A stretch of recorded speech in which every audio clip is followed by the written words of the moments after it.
वफाकी वजीर जावेद लतीफ ने मुज़ाकरात को खानापुरी करार दे दिया। लाहौर में प्रेस कॉन्फ्रेंस में कहा, मुज़ाकरात बिला वजह हो रहे हैं, बताया जाए ऑडियो लीक का नोटिस क्यों नहीं लिया जा रहा।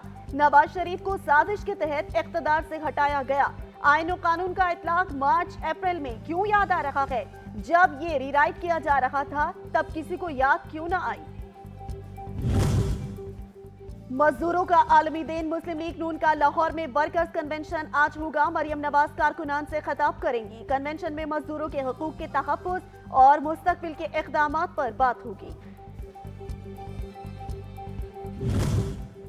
पाकिस्तान तहरीक-ए-इंसाफ का लाहौर में आज पावर शो रैली निकालेगी। लिबर्टी चौक से नासिर बाग तक रैली निकाली जाएगी। रैली के अख्ताम पर चेयरमैन तहरीक-ए-इंसाफ इमरान खान अपनी गाड़ी से कारकुनों से खिताब करेंगे।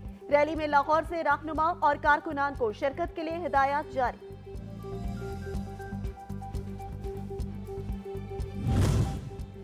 आवाम से रिलीफ का दावा फिर पूरा ना हुआ। हुकूमत का पेट्रोल के मौजूदा निर्ख बरकरार रखने का ऐलान। मिट्टी के तेल और लाइट स्पीड डीजल की कीमत में 10-10 रुपए कमी, जबकि हाई स्पीड डीजल 5 रुपए सस्ता। वजीर खजाना के ऐलान के बाद नई कीमतों का इतलाक हो गया।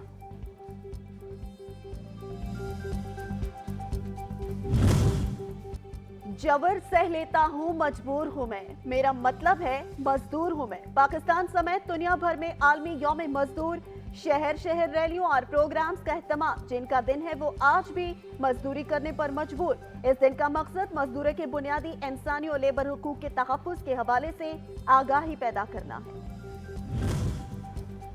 मुल्क भर में भीगा मौसम। रावलपिंडी में बादल बरस पड़े। रावलपिंडी के मुख्तलिफ इलाकों में तेज बारिश। शहर में मौसम खुशगवार हो गया। बादल बरसने से गर्मी का जोर भी टूट गया। कराची में भी बारिश की पेशगोई। बलूचिस्तान में बारिश और तूफानी हवाओं से निज़ामी जिंदगी मुतासिर।